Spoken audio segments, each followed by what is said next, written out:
말씀의 제목은 열매 맺는 삶의 방법이라는 말씀의 제목으로 우리 함께 말씀 나누도록 하겠습니다. 제목을 한번 같이 읽어보겠습니다. 열매 맺는 삶의 방법. 자, 다 같이 읽어보겠습니다. 시작. 열매 맺는 삶의 방법. 신앙인으로서 평생 나름대로 열심을 내고 최선을 다하는데 마지막 때에 가서 열매가 없다라는 평가를 받는다면 그만큼 안타까운 일은 없을 것입니다. 예수님께서도 마태복음 7장 20절을 보시면요, 화면 한번 보여주시겠어요? 7장 20절. 제가 읽어드리겠습니다. 이러므로 그들의 열매로 그들을 알리라, 이렇게 말씀하고 있습니다. 예수님께서도 열매로 그 사람이 평가되고 그 사람을 알게 된다라고 결론적으로 말씀을 하고 계시는 것이죠. 그렇다면 우리 신앙인들은 어떻게 해야 열매를 맺을 수가 있을까요? 어떠한 삶을 살아야지 우리가 열매 맺는 삶을 살며 우리 스스로에게도 이 땅 가운데 의미 있고 무엇보다 하나님께 영광되는 삶을 살까요?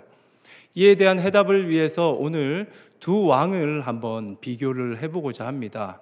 북이스라엘 왕 예후라는 왕과 남유다, 오늘 본문에 나온 요아스라는 왕입니다. 이 두 왕을 비교함을 통하여서 열매 맺는 삶의 방법은 무엇인지 그 해답을 찾을 수 있기를 바랍니다. 예후와 요아스, 이 두 왕인데요, 먼저 예후라는 왕은 아주 좀 특별합니다. 하나님께서 사실은 이제 열왕기 내용을 쭉 보시면 우리가 통독을 했지만 특별히 남유다에게만 특별한 좀 은총을 많이 베푸시는 것 같으세요, 그렇죠? 남유다의 땅에 예루살렘이 있죠. 그리고 다윗의 왕조의 후손들이 다 남유다의 왕으로서 이렇게 계열을 내려오기 때문에 마치 북이스라엘은 버림받은 것처럼 보이지만 그렇지가 않았습니다. 하나님께서는 북이스라엘 하나님의 백성을 사랑하셨습니다. 그래서 다윗과 같은 자, 정말 북이스라엘을 다시 한번 새롭게 할 수 있는 자를 세웠는데 그가 바로 예후라는 왕이에요. 참으로 대단한 왕이었고 많은 업적을 행했던 왕이었습니다. 이 예후랑 비교할 때 요아스는 참 부족하게 보였던 왕이었어요. 먼저 두 왕의 공통점이 있어요. 둘 다 기름 부음을 받았다는 사실입니다. 이 예후라는 왕은 엘리사의 생도 제자에게 기름 부음을 받고 왕이 되었습니다. 요아스라는 왕도 제사장 여호야다라는 사람에게 기름 부음을 받고 왕으로서 즉위를 할 수 있었습니다. 그런데 두 왕의 즉위식을 비교해 보면 차이가 있습니다. 이 차이가 아주 큰 차이인데요, 열왕기하 11장 12절을 한번 보시면요, 여호야다가 왕자를 인도하여 내어 왕관을 씌우며 율법책을 주고 기름을 부어 왕으로 삼음에 무리가 박수하며 왕의 만세를 부르니라. 제사장 여호야다는 왕자는 요아스를 의미합니다. 이제 왕으로서 즉위를 할 때 기름 부었죠. 기름을 붓고, 그리고 또 한 가지 특별한 행동을 하는데 율법책을 주었다라고 합니다. 예후는 왕의 즉위를 할 때 율법책을 받지 못하였습니다. 그런데 이 요아스는 율법책을 여호야다로부터 건네받았고, 비록 나이가 7세였어요. 7살이었습니다. 어린 나이에 왕이 되었지만 그 율법책을 붙들고 여호야다의 지도에 따라서 내가 이 말씀을 기준으로 왕으로서의 직무를 감당하겠다라고 결단했다라는 것이죠. 여러분, 하나님이 택한 왕 이스라엘 왕에게 있어서 가장 중요한 것이 무엇이라고 생각합니까? 부강한 나라, 넓은 영토, 막강한 군사력, 이런 것들도 중요하죠. 하지만 그것보다 더 중요한 것이 있었어요. 그것은 신명기가 말씀하고 있는데요, 신명기 17장을 보시면 왕의 법이라고 해서 이런 왕이 택함 받아야 된다라는 것에 대해서 명시를 하고 있습니다. 18절 19절을 한번 보시면요, 그가 왕위에 오르거든 이 율법서의 등사본을 레위 사람 제사장 앞에서 책에 기록하여, 19절 같이 읽겠습니다. 평생에 자기 옆에 두고 읽어 그의 하나님 여호와 경외하기를 배우며 이 율법의 모든 말과 이 규례를 지켜 행할 것이라. 왕으로서 가장 중요한 것은 광활한 영토와 막강한 군사력이 아니라 하나님의 말씀의 등사본, 필사를 하는 거죠. 그래서 사본을 만들어서 그 사본을 항상 자기 옆에 두고 그것을 읽고 지키고 행하는 이러한 삶이 왕으로서 가장 우선시되어야 하는 삶이고 그것이 이스라엘 왕의 특징이었다는 거예요. 그런데 예후는 율법책을 건네받지 못합니다. 요아스도 나이가 어렸기 때문에 그가 스스로 율법을 붙든 것은 아닌 것 같아요. 여호야다라는 그러한 훌륭한 제사장이 옆에 있었기 때문에 율법책을 붙들었고 이 왕의 법 따라서 그 말씀을 지키는 것을 우선하면서 읽고 지키는 왕의 직무를 감당하였다라는 것이 둘의 차이라는 것입니다. 이 두 왕 다 보시면 또 공통점이 있어요. 두 왕 다 하나님의 말씀을 받게 됩니다. 예후라는 왕은 엘리사의 생도로부터 아합 왕조를 진멸하라라는 하나님의 명령을 들었어요. 말씀을 받은 거죠. 그런데 예후 왕은 받은 그 말씀을 하나님의 백성들에게 전달하지는 않았습니다. 자신의 정치적인 야욕 때문에 하나님이 나한테 이렇게 명령했으니 아합 왕조 쓸어버릴 사람 일로 와 해서 그러한 욕심은 드러낼지언정 진정으로 하나님이 원하시는 마음을 가지고 말씀을 전했던 것은 아니었습니다. 이와 달리 요아스라는 왕은 7살이었기 때문에 그가 하나님의 말씀을 백성들에게 전할 만큼의 위인은 되지 않았던 것 같아요. 그런데 정말 감사한 것은 요아스 옆에는 여호야다라는 제사장이 있었습니다. 그래서 그 제사장이 왕과 백성들을 다 불러 모아놓고 하나님의 말씀을 선포하기 시작했어요. 그것이 우리가 오늘 읽은 본문 11장 17절의 말씀인데요. 같이 한번 읽어보겠습니다. 말씀, 율법을 읽기 시작합니다. 그 하나님의 말씀을 기준으로 언약을 맺어라고 말하고 있죠. 이 언약이라는 것은 관계를 새롭게 하는 거예요. 이 지금 그 요아스 이전에 아달랴라는 여왕이 그 남유다를 통치하고 있었거든요. 이 아달랴는 아합의 딸입니다. 아합 왕의 딸이에요. 그러니까 모두 다 그 아합의 우상 숭배에 빠져 있었던 북이스라엘과 남유다의 모습이었어요. 그런 상황에 왕도 우상 숭배에 빠져 있었고 백성들도 우상 숭배에 빠져서 하나님을 불신하고 분열된 상황이 지금의 상황이에요. 그런데 여호야다가 하나님의 말씀을 전하기 시작했고 그때 하나님의 말씀의 역사로 인하여서 그들은 우리가 지금까지 하나님을 떠나 있었구나는 사실을 깨닫게 되고 그리고 하나님 앞에 나와 다시금 하나님의 말씀을 붙들고 하나님과의 관계를 회복시키는 역사를 경험하게 되었다는 것이에요. 왕으로서 하나님 백성의 왕으로서 직무를 감당하겠습니다. 하나님 백성으로서 이제 우리가 더 이상 이방신을 따르는 것이 아니라 구별된 삶을 살겠습니다라고 결단하면서 하나님과의 관계를 새롭게 했습니다. 여기서 끝나는 것이 아니에요. 이 말씀의 능력이 어떻게 되었냐면 왕과 백성 사이의 관계도 새롭게 하였습니다. 우상 숭배에 빠져 있을 때는 왕은 자신의 기득권과 자신의 이익을 위하여서 백성들을 독식하고 착취하였어요. 억압하였죠. 그러다 보니까 왕과 백성 사이에 보이지 않는 그 엄청난 관계의 깨짐과 아픔들이 있었어요. 상처가 있었던 거죠. 그런데 말씀을 들으니 이것이 아니라는 거예요. 왕은 먼저 백성에게 말합니다. 내가 이제 하나님의 말씀을 기준으로 우리 백성들을 섬기겠습니다.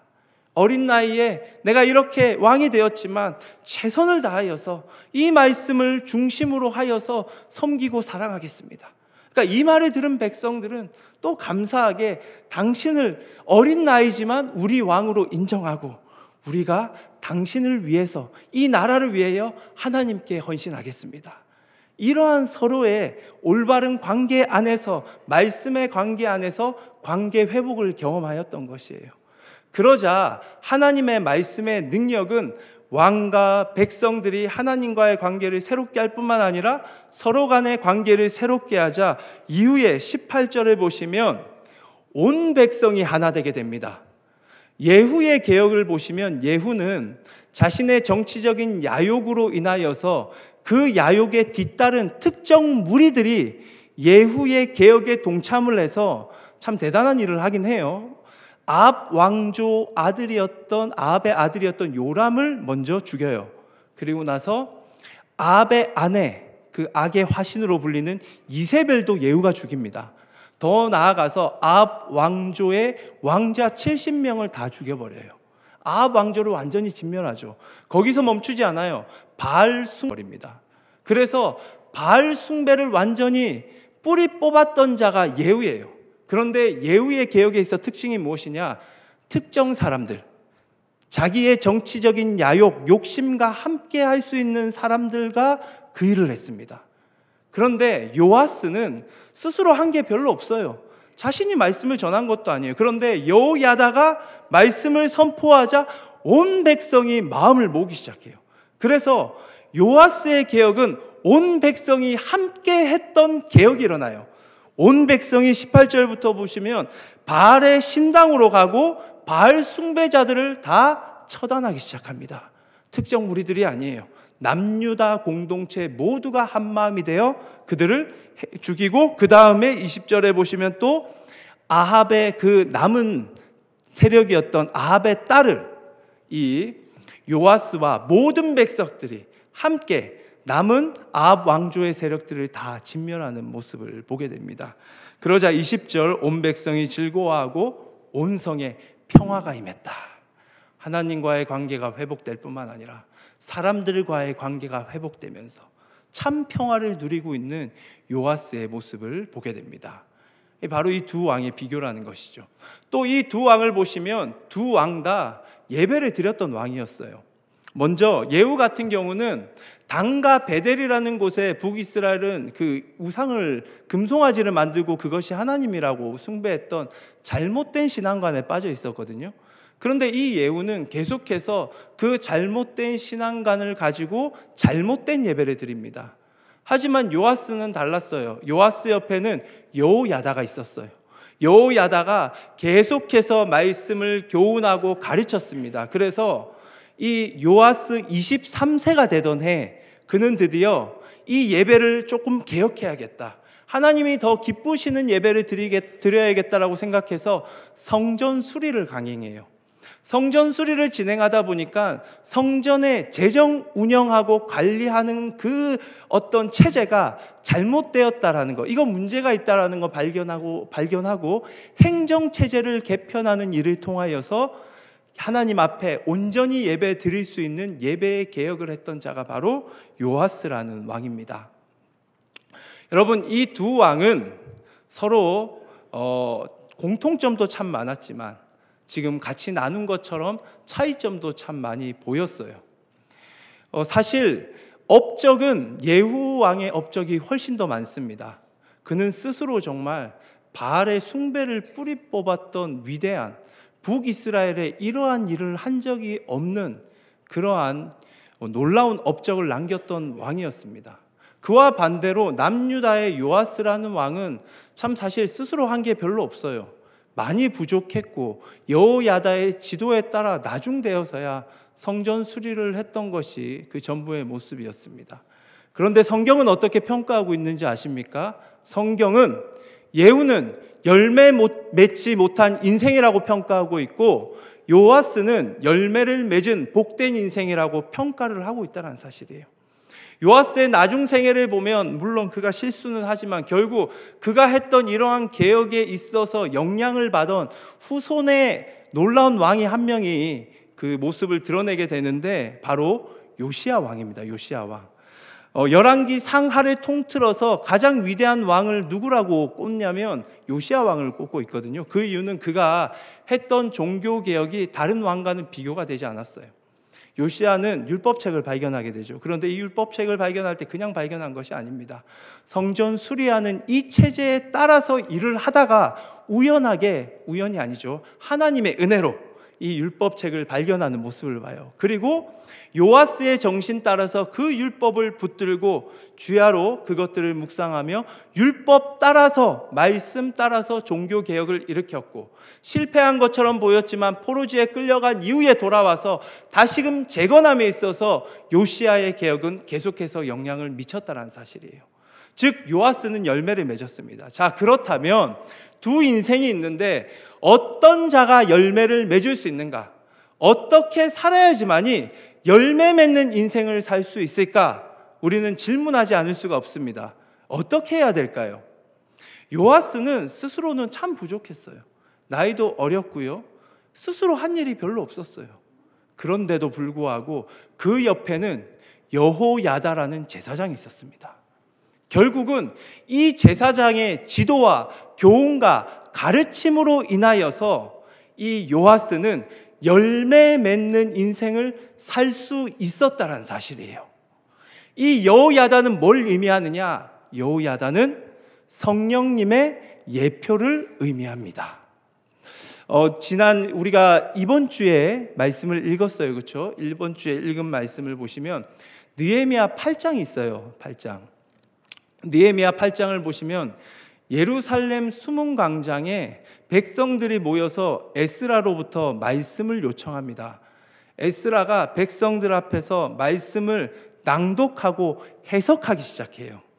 지금의 설교처럼 이게 해석이잖아요. 그렇죠? 이 최초의 설교의 원형이 아닐까라고 이렇게 학자들이 연구하는데 에스라가 그렇게 막 설교를 하기 시작해요. 그러자 그 설교를 들었던 유다 백성들이 막 펑펑 울기 시작합니다. 그 자리에서. 왜 울었을까요? 말씀으로 인하여 찔림을 받았기 때문이에요. 야, 우리가 지금까지 범죄하였구나. 하나님을 떠나 살아서 포로로 끌려갔고 그럼에도 불구하고 하나님의 무조건적인 은혜로 말미암아 다시금 본국으로 돌아왔는데 그런데도 불구하고 여기서도 우리가 범죄하고 있구나. 우리는 정말 구제불능이구나. 어떻게 해야 되나? 그런데 이 회개에 있어서 중요한 것은 이것은 절망이었다라는 거예요. 과거에 죄를 범했고 지금도 내가 죄를 범하고 있기 때문에 앞으로 남은 게 무엇이겠습니까? 심판이에요. 멸망이에요. 야, 우린 다 죽었다. 우리 끝났다. 우리는 무너졌다 하고 막 펑펑 이 한탄의 눈물, 안타까움의 눈물을 막 흘리고 있는 거예요. 근데 그들을 향하여서 에스라 느헤미야가 뭐라고 했느냐? 느헤미야 8장 9절의 말씀입니다. 8장 9절 같이 한번 읽겠습니다. 시작. 백성이 율법의 말씀을 듣고 다 우는지라 제사장 겸 학사 에스라가 백성을 가르치는 레위 사람들이 모든 백성에게 이르기를 오늘은 너희 하나님 여호와의 성일이니 슬퍼하지 말며 울지 말라 하고 펑펑 울고 있는 그 백성들 한탄의 눈물, 이제 우리 끝났다 안타까움의 눈물을 흘리고 있는 그들을 향하여서 에스라 느헤미야는 오늘은 너희 하나님 여호와의 성일이니 슬퍼하지 말며 울지 말라. 왜 우느냐? 왜 그렇게 한탄하느냐? 왜 안타까워하느냐? 울지 말라라고 지금 선포를 하고 있어요. 그 이유는 무엇이냐? 지금 에스라가 말씀을 선포하고 있어요. 이 일은 전무후무한 일입니다. 백성들이 먼저 나와서 에스라에게 율법을 요청했어요. 그리고 에스라는 그 말씀을 하루 종일 낭독을 하고 있어요. 그것들을 가지고 하루 종일 설교를 하고 있다는 거예요. 근데 백성들이 꼼짝하지 않고 그 설교를 듣고 있습니다. 자, 보아라. 이것이 인간의 힘이겠느냐? 지금 이것을 보면서 너희들 뭘 보고 있느냐? 성령이 역사하고 있는 것 아니냐? 성령이 에스라의 말씀을 통하여서 지금 너희들에게 너희 심령을 지금 찔러 쪼개고 있는 것 아니냐? 성령께서 함께 하시는 것 아니냐? 성령께서 함께 하시는데 왜 한탄하고 왜 실망하느냐? 성령이 지금 말씀하신다. 너희들의 앞날은 반드시 열매 맺게 될 것이다. 그러니 기뻐하라는 거예요. 슬퍼하지 말라는 거예요. 이 날은 여호와의 날이다. 기뻐, 우리가 하나님을 찬양할 날이다. 기뻐하라. 그것이 느헤미야 8장의 내용입니다. 사랑하는 성도 여러분, 우리는 어떻게 해야 열매를 맺을 수 있을까요? 우리 나름의 최선을 다하고 헌신을 한다고 열매를 맺을 수 있을까요? 인간의 힘으로는 열매를 맺을 수 없습니다. 성령의 열매는 인간의 힘으로 되는 것이 아니에요. 우리가 열매를 맺을 수 있는 이유는 바로 이것입니다. 우리가 마태복음을 한번 볼게요. 예수님도 이 말씀을 하시는데요. 마태복음 7장 15절 말씀입니다. 앞에도 있습니다. 아까 우리가 읽었던 말씀이 20절이거든요. 그러므로 그들의 열매로 그들을 알리라 말씀하시기 이전에 예수님이 이 말씀을 하세요. 거짓 선지자들을 삼가라. 양의 옷을 입고 너희에게로 나아오나 속에는 노략질하는 일이라. 열매를 맺는 것은 네가 이걸 해 저걸 해보다 더 중요한 게 무엇이냐? 거짓 선지자가 있으면 열매를 못 맺는다는 거예요. 반대로 얘기해 봅시다. 선한 선지자가 있으면 어떻게 될까요? 반드시 열매를 맺는다라는 것이 예수 그리스도의 가르침이에요. 요아스는 부족했지만 여호야다라는 선한 선지자 스승이 있었습니다. 우리는 부족합니다. 하지만 우리에게는 그 누구보다 선한 선지자요 최고의 스승 되시는 성령님이 우리와 함께 하십니다. 성령님이 함께 하시는 자는 반드시 열매를 맺을 수 있습니다. 그렇다면 우리 교회에 성령이 함께 하신다라는 증거가 무엇이라고 생각합니까? 여러분, 사실 지금 우리가 올해 들어서 정교인 성경 통독을 하고 있잖아요. 그렇죠? 영아부부터 노년까지 모두가 성경 통독을 하고 있습니다. 사실 제가 이 얘기를 목사님으로부터 처음 비전을 나눴을 때는 어떻게 아이들이 개역개정 성경을 보면서 일독을 할 수 있을까라고 생각을 했어요. 저희 아이만 봐도 6살, 7살 아이가 이걸 책상에 앉아서 이걸 줄줄 읽고 있다는 게 상상이 안 가는 거예요. 그런데 놀라운 사실은 지금 오디오를 통하여서 성경을 듣고 보고 있습니다. 뭐 저희 아이만 그럴까요? 여기 계신 학부모들은 아마 많이 공감을 할 거예요. 엊그젠가 저한테 질문을 하더라고요. 아빠, 1월 성신이 뭐예요? 네. 1월 성신을 제거하고, 그렇죠? 성경에 나오는 부분이잖아요. 1월 성신이 뭐냐라는 거죠. 그거 하늘에 있는 해, 달, 별. 예전에는 그걸 신으로 믿었고, 그게 신이에요? 피조물이지. 피조물은 뭐예요? 그러면서 이제 성경의 대화를 나눴어요. 야, 저는 이 역사가 그냥 한 아이가 성경을 봐서 묻는 질문이라고 생각하지 않습니다. 성령의 역사라고 믿어요. 제가 지금까지 작년에 이제 부임하고 이렇게 서영교회에 같이 심을 하고 있는데 이전 교회도 참 좋았습니다. 훌륭했어요. 근데 제가 거쳐왔던 교회를 돌아보면 성경을 이렇게 정교인이 함께 보았던 교회는 아직까지는 경험하지 못했어요. 그러니까 사실 제가 보기에는 어떻게 보면 밖에서 들어온 제가 보기에는 야, 이거는 진짜 성령의 능력이다. 야, 성령이 진짜 우리 교회와 함께 하시구나. 그리고 참 놀라워요. 6개월이 안 됐는데 5독을 하셨어요. 6독을 하시고 스티커를 색깔을 뭘로 해야 될지 지금 교육자들이 고민을 하고 있습니다. 매주 성경을 읽으신 분이 한 권이 아니겠죠. 이거 1독은 여러분 성경 66권이 1독 맞죠? 다 그렇게 알고 계신 거 맞죠? 그렇죠? 근데 매주 1독, 2독 하신 분들이 이렇게 올라오는 걸 보면서 야, 이거 진짜 하나님의 역사구나. 하나님이 진짜 우리 교회, 서영교회 말씀으로 역사하시구나 라고 저는 그렇게 많이 생각하는데 제가 얘기해보면 우리 성도님들은 저만큼 그렇게 감동하지는 않으시는 것 같아요. 예. 그래서 제가 성도님들하고 이렇게 만나면 가장 기분 좋은 얘기가 이 말씀을 읽는데 이전보다 이전에도 말씀을 읽으셨겠죠. 근데 너무 재밌으시대요. 예, 말씀이 이전과 다르대요.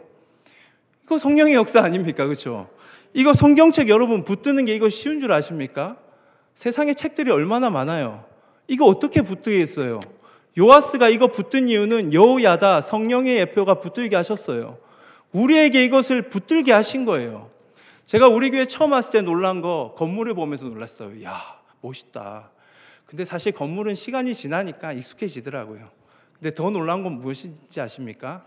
처음 왔을 때부터 성경을 많이 읽으셨어요. 근데 갈수록 성경을 더 많이 보고 계세요. 야, 이거 정말 하나님의 역사구나. 성령께서 우리에게 말씀을 붙들게 하시고 우리에게 말씀을 들려주시고 우리에게 말씀을 가르쳐주고 계십니다. 성령께서 우리와 함께하고 계신다라는 증거예요.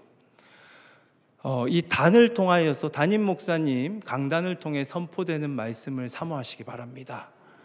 하나님께서 성령께서 여호야다를 통해 그리고 에스라를 통하여서 모든 백성들에게 말씀을 선포하셨어요. 마찬가지예요.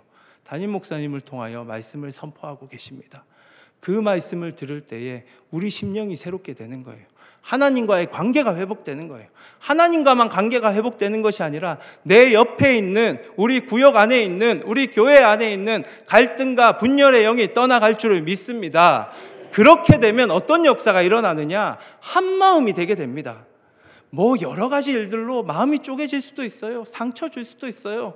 그렇다고 그 관계 회복하기 위해서 밥도 같이 먹어보고 커피도 마셔보고, 물론 다 필요한 방법입니다. 하지만 그보다 우선되어야 될 것은 말씀이 들려져야 돼요. 하나님의 말씀 아니고서는 분열의 영은 물러가지 않습니다. 불신의 영이 물러가지 않는다니까요. 하나님의 말씀이 관계를 회복시키는 거예요. 그래서 혹여나 아직도 성경 일독에 동참하시지 못하는 분들이 있다면 빨리 동참하시고 괜찮습니다. 지금 하셔도 충분해요. 연말에 모두가 쓰기 시작해요. 우리도 이 지역사회를 묶고 있는 악한 영들, 불신의 영들, 분열의 영들, 더럽고 추악한 것들, 우리의 사랑과 성김과 헌신으로 다 몰아낼 줄을 믿습니다. 그렇게 쓰임 받는 거예요. 그리고 더 나아가서 요아스가 성전수리를 하잖아요. 행정체제를 개편하잖아요. 여러분들의 이렇게 대화를 하다 보면 우리 교회를 향한 아쉬운 부분들, 이전에 그런 부분들, 이전에는 이루어졌는데 지금 이루어지지 못한다고 아쉬워하는 부분들, 그거 이제 시작됩니다. 말씀으로부터 시작되는 거예요. 그냥 그 일이 시작되는 것이 아니라 말씀으로 한마음 되고, 그 한마음 된 자들이 몰아내고 영적 전쟁에서 승리함을 통하여서 성정 수리, 행정체제의 개편, 실제적으로 우리 눈에 보이는 그러한 변화들이 이제 일어나기 시작할 거라는 것이에요. 그 일을 기대하시기 바랍니다. 그리하여 그 놀라운 역사로 말미암아 다시금 이전 영광보다 더 큰 영광을 우리 세영교회가 보게 될 줄을 믿습니다. 마지막으로 더 나아가서 요시아와 같은 다음 세대가 일어나게 될 거예요. 지금 다음 세대 움직임들이 일어나고 있어요. 우리 전도사님들 정말 헌신하고 있고요. 교사분들 일어나기 시작했고요. 그래서 뭐 때가 모이기만 하면 노방 전도하고 신방하고 할 수 있는 최대한 노력을, 방법은 잘 모르겠어요 사실은. 하지만 하다 보면 하나님이 주신 지혜가 있고, 그렇죠? 말씀 계속 붙들고 나아가니까 승리할 걸 믿는 거죠. 그 믿음으로 헌신하고 있으니까 다음 세대 가운데 영적 지도자들 일어납니다. 이 믿음 가지고 끝까지 완주하는, 그래서 우리의 힘이 아니라 성령의 능력으로 열매 맺는 저와 여러분들의 복된 인생 되기를 간절히 축원합니다.